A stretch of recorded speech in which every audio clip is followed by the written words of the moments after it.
Bismillah ar-Rahman ar-Rahim. Kitab al-Zuhd wal-Raqa'iq. The book pertaining to al-Zuhd and softening of the hearts. As for al-Zuhd, then we define it as leaving off that which will not benefit you in the hereafter. And this is the way that Ibn Taymiyyah defined the word Zuhd. Let's look at Hadith 2956. Abu Hurairah radiyallahu anhu reports the Prophet ﷺ said, "Ad-dunya sijnul mu'min wa jannatul kafir." This world is a prison for the believer and a Jannah, a paradise for the kafir. The meaning of this narration is obvious enough. The mu'min submits to Allah Jalla wa Ala. The submission means you have to be restricted and your freedom curtailed. You have to do things which you do not want to, and you have to refrain from that which you want to indulge in. As for the kafir, then his lifestyle has no such restrictions, and so his world is like a Jannah for him. But this trade-off is worth it, because in the Akhirah it will be role reversal for an eternity. So this hadith is good for those weak Muslims who are chasing after their desires. They need to be reminded of this hadith. Hadith 2957 from Jabir ibn Abdullah. He said the Prophet walked through the market and he saw a dead sheep with short ears. He took hold of the sheep and he said, "Ayyukum yuhibbu anna hadha lahu bidirham."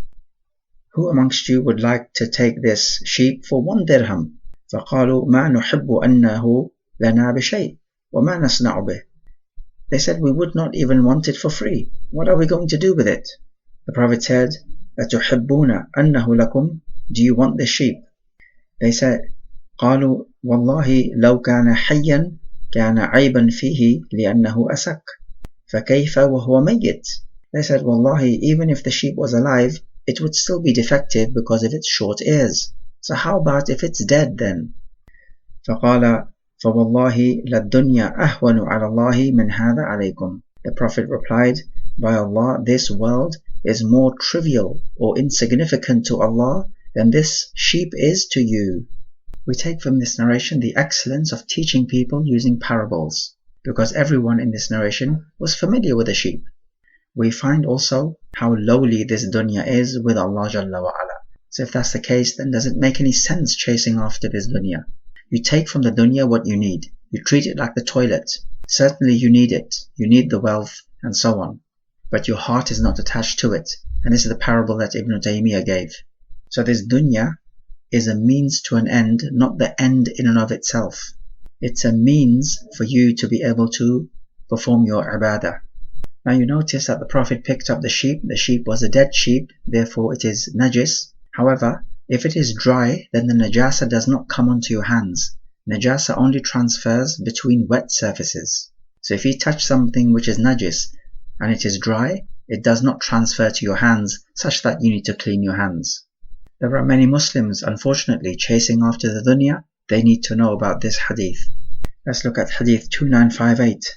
Mutarrif reports from his father, who said, I came to the Prophet and he was reciting Alhaakumut takafur. Competing with wealth against each other diverts you. The Prophet said in response to this ayah, يقول ابن آدم مالي مالي وهل لك يا ابن آدم من مالك إلا ما أكلت فأفنيت أو لبست فأبليت أو تصدقت فأمضيت. The man says, my wealth, but O son of Adam, what do you really have of your wealth except that which you eat and you consume up, and that which you wear and you wear out, and that which you give as charity and send forward. That is, you send forward the reward of this in the Akhirah. We find from this narration the Prophet explaining this ayah of the Quran, and this is as Allah Jalla wa Ala says, وَأَنزَلْنَا إِلَيْكَ الذِّكْرَ لِتُبَيَّنَ لِلنَّاسِ مَا نُزِّلَ إِلَيْهِمْ وَلَعَلَّهُمْ يَتَفَكَّرُونَ.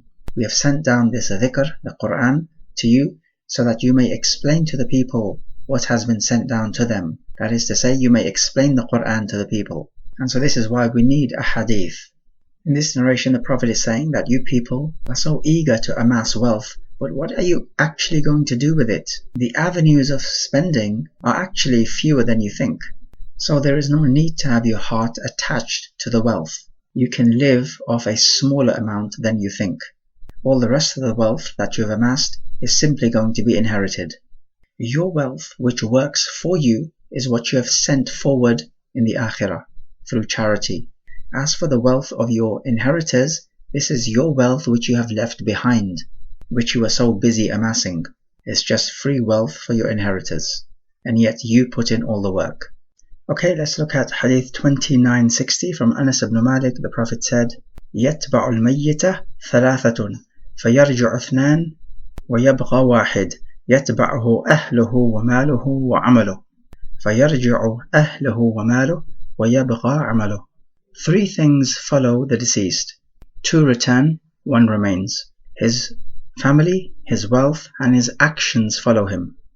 His family and his wealth return, but his actions remain with him.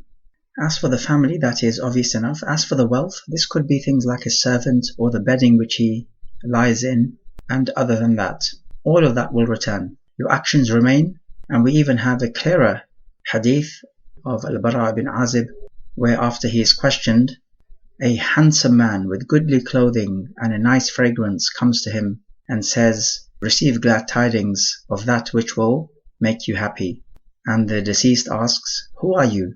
Your presence brings goodness. And he says, I am your righteous deeds. As for the kafir, then he sees an ugly man with horrible clothes and an offensive stench emanating from him.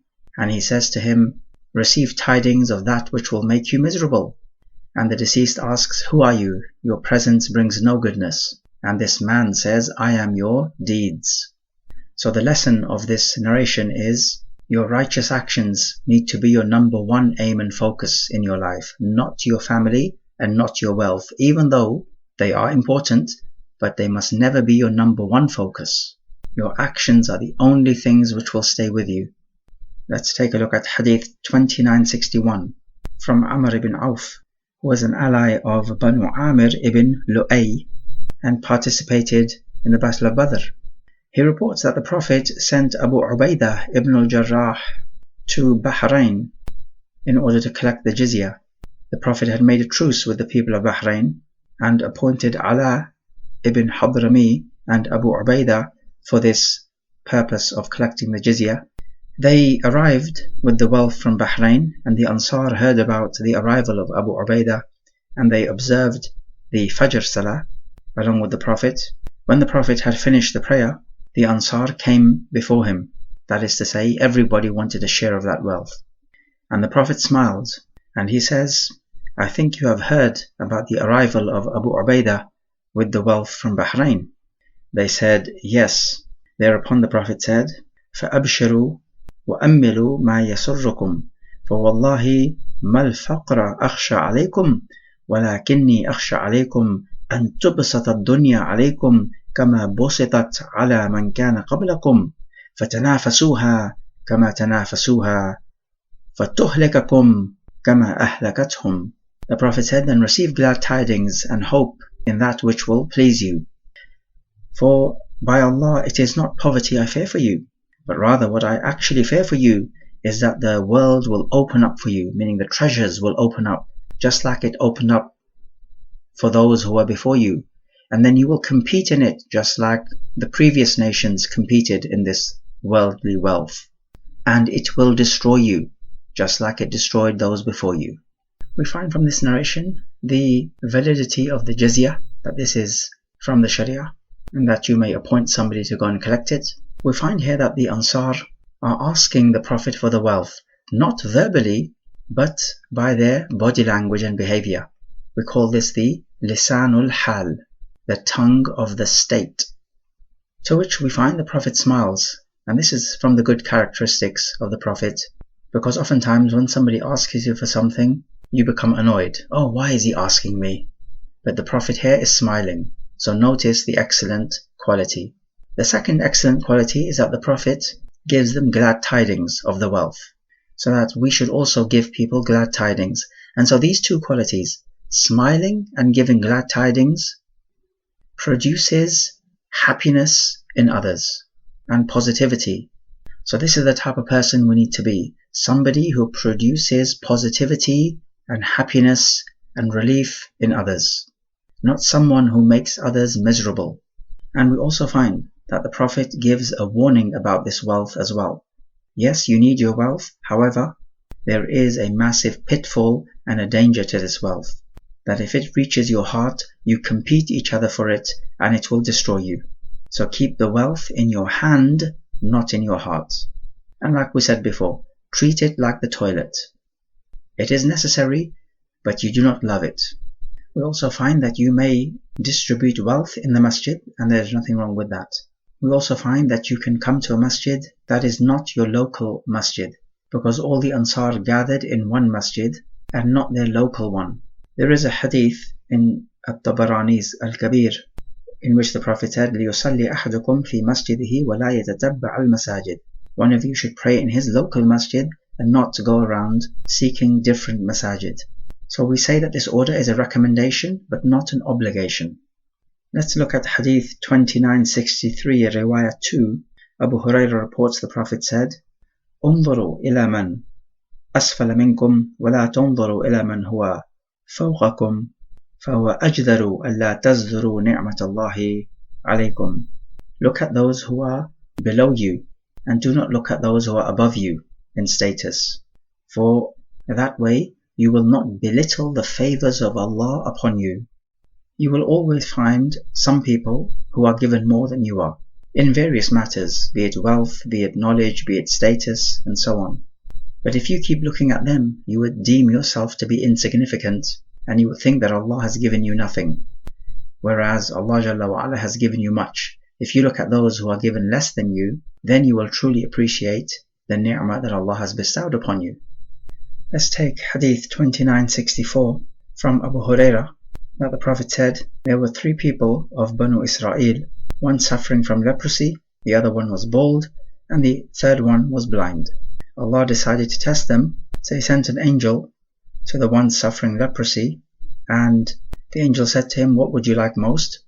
And he said, I would like a beautiful color and a fine skin, and a removal of that which makes me detestable in the eyes of people. The angel wiped him, and he was given a beautiful skin. The angel asked him, which property do you like the most? And he said, camels or cows. The narrator was in doubt. And so the angel bestowed upon him a dromedary at an advanced stage of pregnancy. And the angel said, may Allah bless you in this. Then he came to the bald. He asked, what would you like most? And he said, I would like beautiful hair, and that the baldness be removed from me, so people are not averse to me. So the angel wiped him as well and healed him, and asked him, which wealth do you like the most? And he said, cows. And the angel granted him a pregnant cow, and said, may Allah bless you in this. Then he came to the blind man and asked him, what would you like most? And the blind man said, I wish that Allah would restore my vision, so that I can see the people. So the angel again wiped him, and his vision was restored, and he asked him, which wealth do you want? And he said, sheep. And he granted him a pregnant sheep, and said, may Allah bless you in this.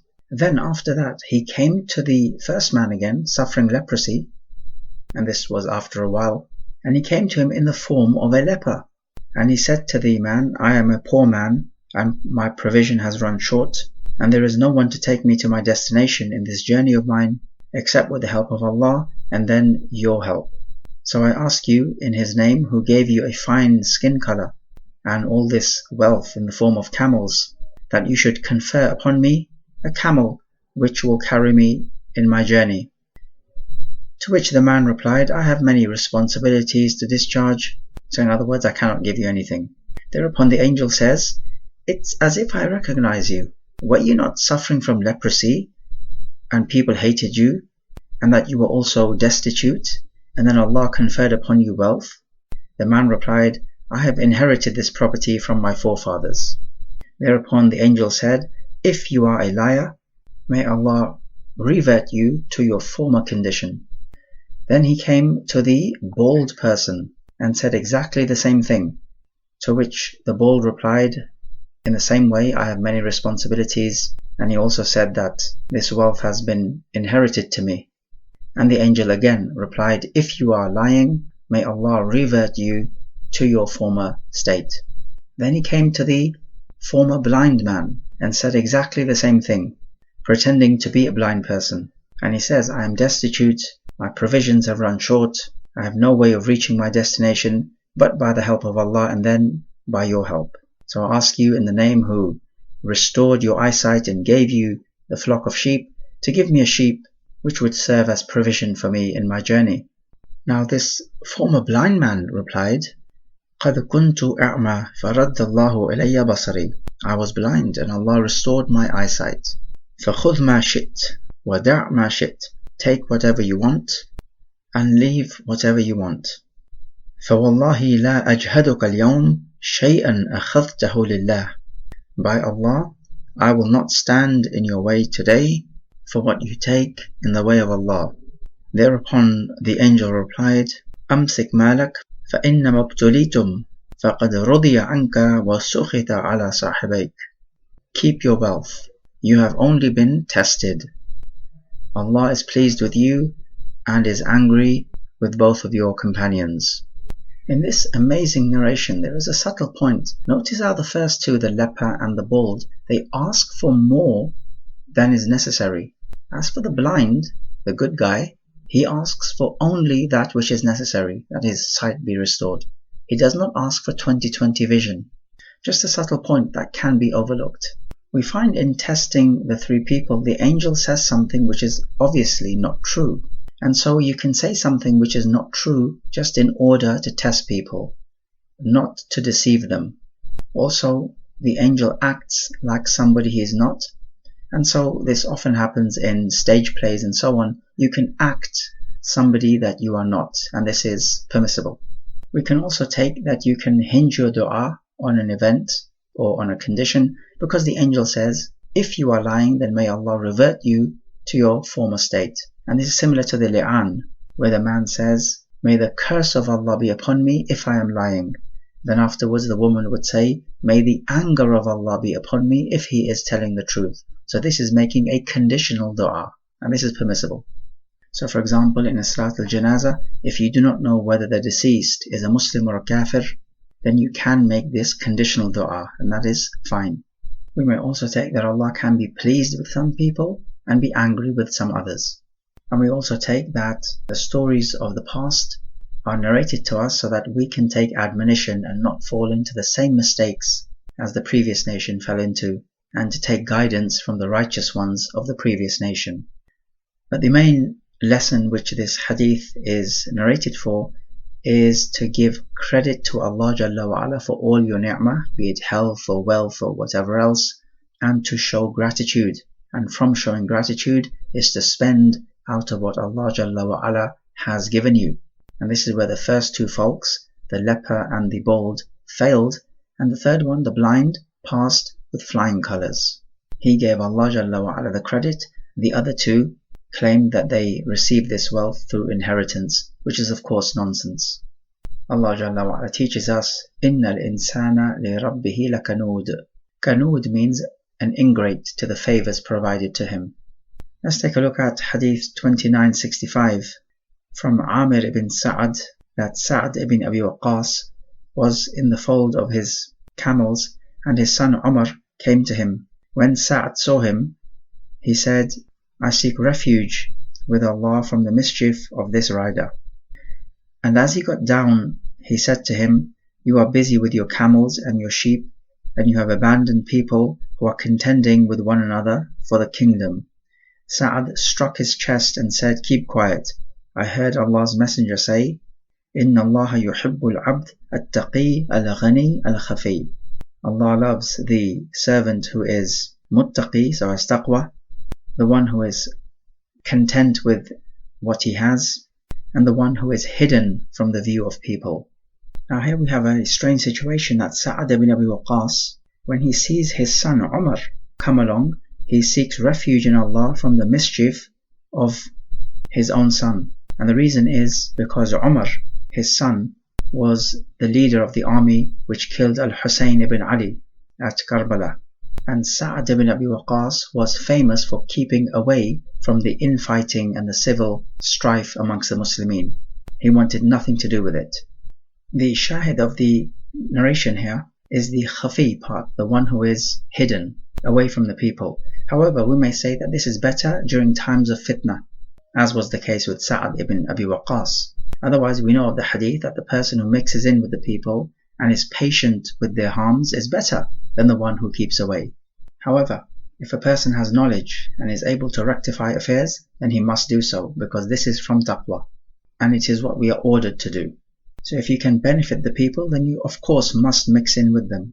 Otherwise, if you keep yourself to yourself, then there is nothing wrong with that.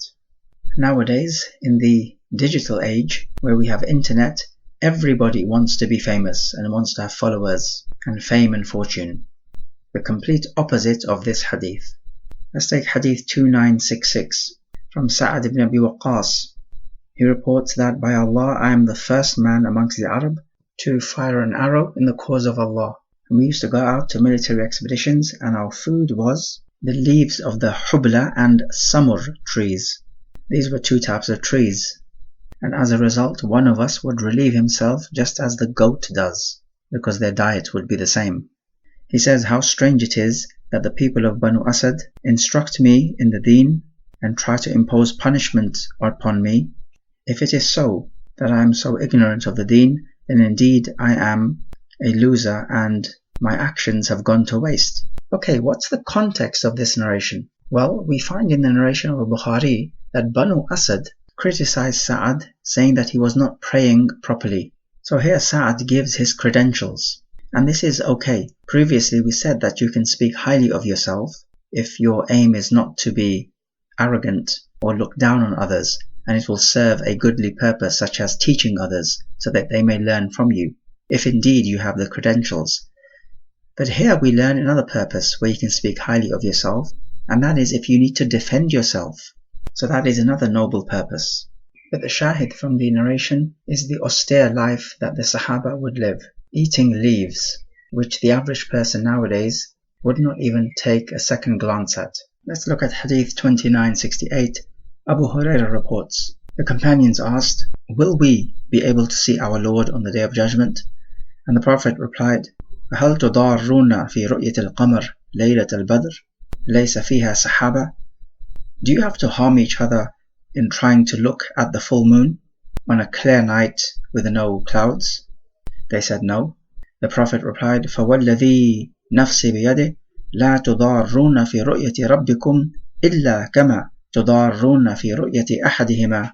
So in that way you will not be harming each other to see your Rabb, just as you do not harm each other to see the sun and the moon.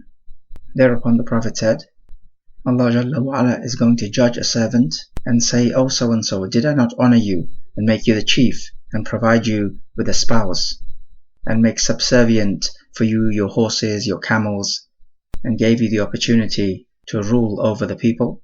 He would say yes. Then Allah will ask him, did you not think that you would meet us? And he would say no. Then Allah will say, then I have forgotten you just as you have forgotten me. And a second person will be brought for judgment, and the same accounting will be given to him, and the same thing will be said. And a third person will be brought. However, the third person will have a different answer. He would say, oh my Rabb, I affirmed my faith in you and in your book and your messenger, and I prayed and I fasted and I gave the sadaqah. And he will be speaking goodly like this. Then Allah Jalla wa Ala will reply, Al-an nab'athu shahidana alayk. Today we will send forth for a witness against you. So this man will think, who could this witness be? So then what would happen is that his mouth will be sealed, and his thighs and his flesh and his bones will be given the order to speak, and his thighs and his flesh and his bones will speak about his deeds.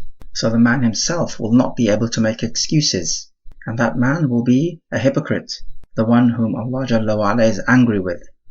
We take from the narration the aqidah point that the mu'minun are going to see Allah Jalla wa Ala in Jannah, just as you see the full moon or even the sun in the sky when there is no cloud. It's going to be as clear as that, with the eyes, not in a dream as some people of bid'ah say, but with the eyes, just as you see the sun and the moon with the eyes. We find from this narration the importance of being grateful for the ni'mah that Allah Jalla wa Ala has given you, because in this narration do you see that Allah reminds these people of the ni'mah that Allah has given them, that Allah made him a chief, made him govern the people, gave him a spouse, made subservient the riding animals. All of these ni'am And he tells us in the Quran, ثُمَّ لَتُسْأَلُنَّ يَوْمَئِذٍ عَنِ النَّعِيمِ. You will be asked about the pleasures on that day. He tells us, ضرب الله مثلا قرية كانت آمنة مطمئنة يأتيها رزقها رغدا من كل مكان فكفرت بأنعم الله فأذاقها الله لباس الجوع والخوف بما كانوا يصنعون. He gives the parable of the city of Mecca, whose inhabitants had many riches and food and supply coming to them, yet they were ungrateful. We also learn the lesson of giving parables when teaching, just as the Prophet does here with the sun and the moon and seeing Allah Jalla wa'ala. We also find that you cannot lie against Allah Jalla wa'ala. Your own body is going to speak against you, and there is corroborating evidence, of course, in the Quran. يَوْمَ تَشْهَدُ عَلَيْهِمْ أَلْسِنَتُهُمْ وَأَيْدِيهِمْ وَأَرْجُلُهُمْ بِمَا كَانُوا يَعْمَلُونَ. Their tongues, their hands and feet will speak against them. Likewise in Surah Yasin, الْيَوْمَ نَخْتِمُ عَلَى أَفْوَاهِهِمْ وَتُكَلِّمُنَا أَيْدِيهِمْ وَتَشْهَدُ أَرْجُلُهُمْ بِمَا كَانُوا يَكْسِبُونَ. Likewise, وَقَالُوا لِجُلُودِهِمْ لِمَا شَهِدْتُمْ عَلَيْنَا. They will say to their skins, why are you testifying against us? Likewise, وَمَا كُنْتُمْ تَسْتَتِرُونَ أَنْ يَشْهَدَ عَلَيْكُمْ سَمْعُكُمْ وَلَا أَبْصَارُكُمْ وَلَا جُلُودُكُمْ. You did not hide yourselves from sin, lest your hearing and vision and skin would testify against you. So the lesson here is that even if you think nobody is looking and nobody could testify against you, your own self will testify against you. And this is the most emphatic type of testimony against you, your own self. Let's look at 2969. Anas ibn Malik radiallahu anhu reports, we were in the company of the Prophet ﷺ. The Prophet smiled and he said, do you know why I laughed? We said, Allah and the Messenger know better. Thereupon the Prophet said, Min mukhatabati al-abdi rabba. Because of what a servant and Allah were saying to each other, he will say, Ya Rabb, alam tujirni min al-dhulm.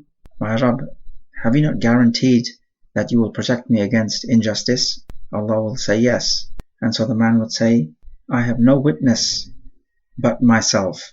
And Allah will respond, you are enough of a witness against yourself today, and the two angels who write down your deeds. So his mouth is going to be sealed, and his limbs will be ordered to speak, and they will start speaking about his own deeds. And then the man afterwards would be allowed to speak, and he will say to his own limbs, بُعْدًا لَكُنَّ وَسُحْقًا فَعَنْكُنَّ كُنْتُ أُنَاضِلُ. Be away with you. I was only trying to contend for you and protect you. So we find the reason why the Prophet is smiling is because of the irony that this man only wants to speak for himself, and Allah Jalla wa'ala essentially gives him what he wants, which turns out to be the worst case scenario for that man, because the man was trying to defend his limbs from the fire, and yet the limbs gave him away. Let's look at Hadith 1055, Riwayah 1. Abu Hurairah reports the Prophet said, Allahumma ja'al rizqa ali Muhammadin quta. O Allah, make the provision of the family of Muhammad just enough to survive on. We see something of the mentality of the Prophet here. He wants just enough, so he does not want anything more, because it could prove to be a fitna. It does not mean that it is haram, but remember what az-zuhd is, that which will not benefit you in the hereafter. And having more than your basic needs will not benefit you in the hereafter. The aim is ibadah, not the amassing of wealth. So the lesson is that any wealth that you do have, make sure that it is going to benefit you in some way or another in the hereafter. Hadith 2970, Aisha reports that the family of Prophet never ate to their fill since moving to Medina from the food of wheat for 3 consecutive days until he died. So we find from this the austere life that the Prophet led. He was not after the wealth, as of course many false prophets are. They're after wealth and authority and rulership. Another report in the chapter talks about 2 consecutive days of barley. Of course there are times when he ate to his fill, and he ate some good food as well, but this was not the regular case. Let's look at Hadith 2978. Simak ibn Harb says, I heard Nu'man deliver an address, and he mentioned Umar radiallahu an talking to the people saying, I saw the Prophet spending the whole day upset because of hunger, and he could not even find inferior quality dates to fill his belly with. Again, we take the same message about the basic, simple, austere life the Prophet led. And narrations like these should be read by those who are dunyafied and cannot take their mind of how to make their next coin. Hadith 2972, Aisha reports, we would spend a whole month and the fire would not be kindled in our house. There was only water and dates. So you can see the simple food. Imagine if somebody gave you just water and dates as your staple diet. You would literally feel offended. Hadith 2973, Aisha reports, the Prophet died in such a state that there was nothing in the wooden tub of food except a handful of barley, which was on a shelf. I had been eating out of that until a long time passed, and I found myself still eating out of it. And then I measured the amount of barley, and it finished. This narration is extremely similar to two other narrations which have preceded, about people measuring the food and it finishes. But when they do not measure the food, it did not finish. One of them was about the woman who squeezed the fat in the container, and then it finished, and the Prophet asked her, Asartihi, did you squeeze it? She said yes. The Prophet then said, Law taraktihi ma zala qa'ima. If you had left it, it would have stayed with you.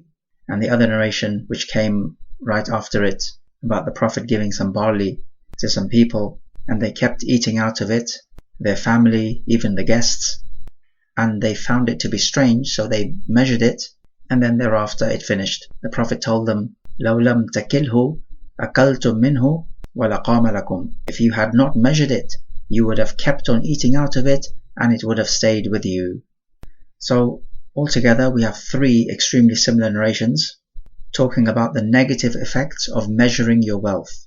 So we say in a similar situation, try not to look at your bank account often, because your heart then becomes attached to the wealth and not attached to Allah Jalla wa Ala. And when that happens, you lose the barakah. We also have a report in which the Prophet said to Aisha, La tu'i fayu'illahu alayk. Do not measure and count the wealth, otherwise Allah will count the wealth against you. That is to say, you will lose the barakah. That is also in the Sahih. Okay, what about the hadith where the Prophet said, Kilu ta'amakum yubarak lakum fi. Measure out your food, it will be blessed for you. Is there not then a direct contradiction? The answer is no. That latter hadith is for when you're selling the food. When you sell the food, you must measure it out. So you know exactly how much you're selling, and the purchaser knows exactly how much they are purchasing. And this is exactly what needs to happen in a sales contract, because then this will remove any future disputes. And that of course is barakah. Let's look at hadith 2972 riwayah 1. Let's look at hadith 2972 riwayah 2. Aisha said to Urwa, who was her nephew, O son of my sister, by Allah, I used to see the new moon, and then the new moon, and then the new moon. That is to say, 3 months. And not a fire was kindled in the house of the Prophet. Urwa asked her, O my aunt, then what was your means of sustenance? She said, dates and water. But it so happened that the Prophet had some Ansar as his neighbours, and they had a milch animal, and they used to send some milk to the Prophet, and the Prophet would serve some of that milk to us. Narrations like these are important for all of us, so that if we are faced with difficult circumstances, we may keep patient just like they kept patient. And also, because we want to emulate these role models, we also try not to have our hearts attached to the wealth of this world. Let's look at Hadith 2979. Abdurrahman al-Hubali says, I heard that a man asked Abdullah ibn Amr ibn al-As, saying, Are we not amongst the destitute of the Muhajirin? Abdullah ibn Amr ibn al-As asked him, Do you have a wife you live with? He said, Yes. Then he asked him, Do you have a house that you live in? He said, Yes. Then Abdullah ibn Amr ibn al-As said to him, فَأَنْتَ مِنَ الْأَغْنِيَاءِ. Then you are from the rich people. Then that man, the questioner, said to him, And I also have a servant. To which Abdullah replied, Then you are from the kings. فَأَنْتَ مِنَ الْمُلُوكِ. Actually, as a general rule, we say that even if you have a place to live and a wife and even a servant, but you do not have enough food to sustain you, then you are counted from the poor, who is, for example, entitled to the zakah. So the matter revolves around whether you have the basic sustenance or not whether you have a wife or a living quarters or a servant. Also in a narration, Abdullah said to some poor people asking for some wealth, that if you want to be patient, this would be better for you, because I heard the Prophet say, إن فقراء المهاجرين يسبقون الأغنياء يوم القيامة إلى الجنة ب40 خريفة. The poor people of the Muhajirun are going to enter Jannah 40 years before the rich. To which the poor people replied, actually, we'll just keep patient with our poverty and we will not ask for anything. From this narration we learn about the compensation the poor receive in that they enter Jannah before.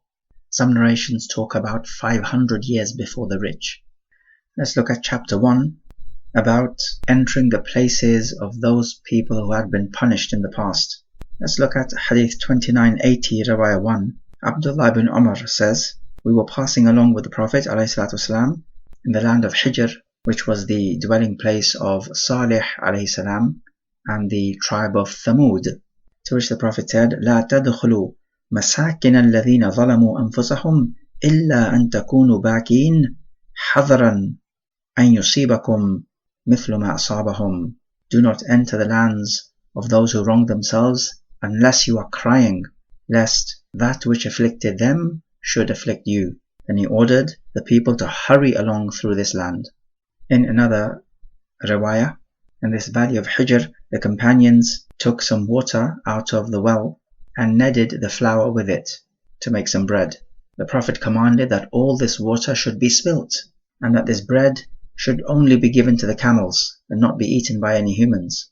And he commanded them to take the water out of the well where the dromedary used to drink from. So Thamud, as well as Ad, used to live in the Arabian Peninsula, so they were Arabs. We call them Al-Arab Al-Ba'ida. These are the extinct Arab. They do not exist now because they were completely wiped out, so we do not have anyone whose lineage links back to them. We learn the lesson that if you're going to enter upon a land where the wrongdoers who were punished by Allah used to live, then you're allowed to enter upon it as the Prophet did, but you must be crying and not just enjoying the scenery and taking photos and so on, because you may be afflicted with that which afflicted them because you are taking the punishment of Allah and the lessons and admonition lightly, and you're not allowed to make light of the signs of Allah Jalla wa Ala. Notice that Prophet did not even allow the people to take the water from the well that the Thamud used to take the water from, because you do not want to go even near their curse. Just like a disease, you may catch it too, but rather take the water from the dromedary, because the dromedary was a blessed animal, and that's where you want to be, places of blessing, not places of curse. Allah Jalla wa Ala teaches us, وَسَكَنْتُمْ مَسَاكِنَ الَّذِينَ ظَلَمُوا أَنفُسَهُمْ وَتَبَيَّنَ لَكُمْ كَيْفَ فَعَلْنَا بِهِمْ وَضَرَبْنَا لَكُمُ الْأَمْثَالِ.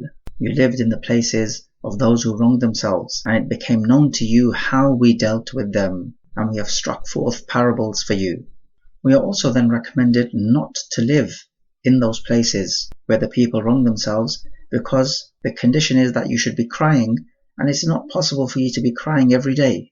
And if you are going to pass by such places, pass by quickly. As for the ayah saying how you used to live in the places of those who wrong themselves, it is not a permission for us to deliberately live in those places. Rather, the ayah is talking about what happened, not what ought to happen. And it could be that Allah allowed people to live in those places for a particular unique benefit, in that they may actually see what was the end result of those who wronged themselves. Okay, are you allowed to visit the pyramids in Egypt and all these other buildings that the pharaohs built? Well, firstly, these are not places where the punishment descended, such as the place of Hijr. So it can be said that it is permissible to visit these places for admonition purposes, not for enjoyment purposes. Just like you visit graves. You do not visit graves for enjoyment purposes and tourism. You visit graves to remember your own death and the Akhirah. And if it is a Muslim grave, to make dua for the inhabitants. So it's the same thing with these types of places, remnants of the people of old. It is to take admonition, as Allah says, أَوَلَمْ يَسِيرُوا فِي الْأَرْضِ فَيَنْظُرُوا كَيْفَ كَانَ عَاقِبَةُ الَّذِينَ كَانُوا مِنْ قَبْلِهِمْ. Do they not go out through the land and see what was the end of those people who were before them? However, if you are passing through a place in which the punishment of Allah descended, then you pass through it hurriedly, and you are crying, and you do not stay in such a place, neither to take admonition from, and especially not for tourism purposes. Let's take chapter 2, hadith 2982. Abu Hurairah reports that the Prophet said, "As-sa'i ala al-armala wal-miskin kal-mujahid fi sabilillah wa ahsabuhu kal-qa'im la yaftur wa kas-sa'im la yuftir." The one who strives in supporting the widow and the destitute is like the one who strives in the way of Allah. And he says, I think he also said, like the one who prays all the time, constantly, not giving up, and like the one who fasts all the time, not breaking the fast. Whenever a person is in a vulnerable population, the Sharia is more emphatic in protecting such people, such as the widow, and the destitute, and the orphans, and so on. And the reward of looking after such people, therefore, will increase and be magnified. And that's perfectly understandable. And in Hadith 2983, again Abu Hurairah reports that the Prophet said, "Kafilul yatim ana wa huwa kahataini fil jannah." The one who looks after the orphan, I and him will be like this in Jannah. And he put his middle finger and index finger together. So again, you see, the orphan is in a vulnerable group. So looking after people in a vulnerable group has your reward multiplied. And this is from the blessing and mercy of Allah Jalla wa Ala, in that it looks after the weakest of us. So from a practical point of view, we find the encouragement of supporting widows and the destitute and the orphan. Let's look at chapter 3 about building a masjid.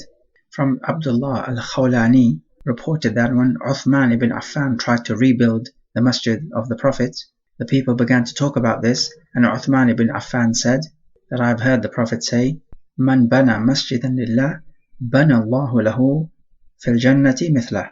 Whoever builds a masjid for Allah, then Allah will build for him in Jannah the like thereof. From this narration, we find the virtue of building a masjid, or even contributing to that by way of money. Let's look at chapter 4, charity to be given to the poor or the wayfarer. Hadith 2984, Abu Hurairah reports that the Prophet said, while a man was in the wilderness, he heard a voice from a cloud commanding thus, "Irrigate the garden of so-and-so." He saw the clouds going and pouring down rain in a particular land. He followed the cloud and found a man standing in the garden, guiding the water with his hatchet. This curious man said to the man in the garden, "O servant of Allah, what is your name?" And he replied, "So-and-so." And it was the same name he heard from the clouds. So the garden owner replied, "Why do you ask my name?" And the curious man replied, "I heard a voice from the clouds telling the clouds to irrigate your garden. So tell me, what do you do in this garden?" The garden owner replied, "Now that you ask me this, I'll answer. I look at what the garden produces, and I give a third of it in charity. I eat from 1/3 for myself and family, and the last 1/3 I return it back to the garden." That is to say, he uses it to invest in the garden. We take from this narration that you should, on a regular basis, give charity from your paycheck, just as this man did. He gave 1/3. Now this fraction may be a bit too large for most people. Never mind. Whatever you can give it regularly. So whenever you are paid, make sure you give some fraction of this in charity, as this way you maintain barakah in your earning. This particular narration is an example of a karama given to whomsoever Allah Jalla wa Ala wishes. And karamat are non-natural occurrences, such as a voice being heard from the clouds. Let's look at chapter 5 about showing off. Hadith 2985 from Abu Hurairah, the Prophet said that Allah says, "Ana aghna shuraka'i 'an ash-shirk man 'amila 'amalan ashraka fihi ma'i ghayri taraktuhu wa shirkah." Allah says, "I am the one who does not stand in any need of a partner. If anyone performs an action in which he associates anyone else with me, I shall abandon him and his shirk," meaning sharing. We find from this narration that any action in which shirk, meaning sharing, is committed, then this action is rejected by Allah Jalla wa Ala. That all your righteous actions must be done solely for Him, not for anyone else. So for example, if you are showing off, then this is shirk, and your action will be rejected. If a person sets out to perform an act of ibadah, and he sees people looking at him and he wants to impress them, and this encourages him to perform this action, then there is an element of shirk in this. He is rewarded for his original ikhlas, but because he has spoilt it with some element of riyah, in that he's encouraged himself because of other people looking at him, then this reward is diminished. The point is that you must cleanse your heart of everyone else or anything else apart from Allah Jalla wa Ala. Also note that if you do something wanting or intending Jannah or seeking refuge from the fire, is this shirk? The answer is no, because it is Allah Jalla wa Ala himself who encourages us to work for Jannah or to escape from the fire. So this intention is actually an intention of Tawheed, not of shirk. It is permissible to intend dunyawi wealth in your acts of ibadah, such as for example going for the Hajj. You can also trade, or for example fighting in the way of Allah for the booty. This niyyah is actually permissible, but it comes under the intention of doing it for Allah Jalla wa Ala. As for if you're doing it only for the worldly wealth, then this is of course shirk, and this is precisely the way of the munafiqun. Hadith 2986, Man samma'a samma'a Allahu bih, wa man ra'a ra'a Allahu bih. Whoever wants to be heard, Allah will make people hear of him, and whoever wants to be seen, Allah will make people see him. So this hadith is a threat, not a glad tiding. If you want to be heard and seen of other people, then Allah Jalla wa Ala will make you be heard and seen in a negative light, so that you will be humiliated. So the idea is to keep your righteous actions secret. Now it is possible and permissible to perform righteous actions out in view if it is to teach people, and so it serves a beneficial purpose. Your intention here is not to gain praise from the people, just like the Prophet praying on the mimbar so that people could see him pray. This is for teaching purposes and is permissible. Okay, chapter 6, about guarding your tongue. Hadith 2988, Rawaya 1, from Abu Hurairah, the Prophet said, إن العبد لا يتكلم بكلمة ما يتبين ما فيها يهوي بها في النار أبعد ما بين المشرق والمغرب. A servant may speak something without giving consideration to what he is actually saying, and through that he falls into the fire the distance further than that between the east and the west. The lesson from this narration is to watch what you're saying. Particularly if you're speaking about Allah Jalla wa Ala, you do not wish to lie against Allah, even unintentionally. So many people speak, for example, and they could be backbiting without even realizing it, and that is a major sin. It always takes longer to think than it does to speak, so you need to pause and think first, take your time before speaking. So this hadith is particularly useful for those people who are chatty. They will say anything and everything that comes to mind. So they must be aware of pitfalls. Let's take chapter 7, the punishment of those who command others to do good but do not act on it themselves. Hadith 2989, from Usama ibn Zayd, that he heard the Prophet say, a man will be brought on Yawm al-Qiyamah and thrown into Jahannam. His intestines will pour forth, and he will go around them just like the donkey goes around the millstone. The denizens of Jahannam will gather and say, oh so-and-so, what has happened to you? Did you not enjoin the good and forbid us from the evil? He will say, yes, I used to enjoin the good but not practice it myself, and I used to forbid the evil but practice it myself.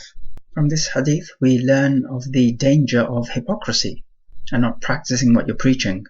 However, if someone is embroiled in a particular fitna, let's take smoking as an example because that's a common one, then is he allowed to forbid others from smoking if he's addicted himself? Or should he wait until he gives up smoking and then preach what he has already practiced? The answer in this case is that he must do both. It's not one or the other. He must give up his smoking and at the same time preach to others, because he must not delay in doing that which is obligatory. In any case, we find that not practicing what you preach is a major sin because of this harrowing warning that has been issued to us in this narration. Let us take some review questions. So question number 1. What evidence do we have that wealth can be given and distributed and placed in the masjid? Question number 2. What evidence do we have to say that it is permissible to make a conditional dua? Question number 3. Is it shirk to perform righteous actions, wanting and intending Jannah? Explain your answer.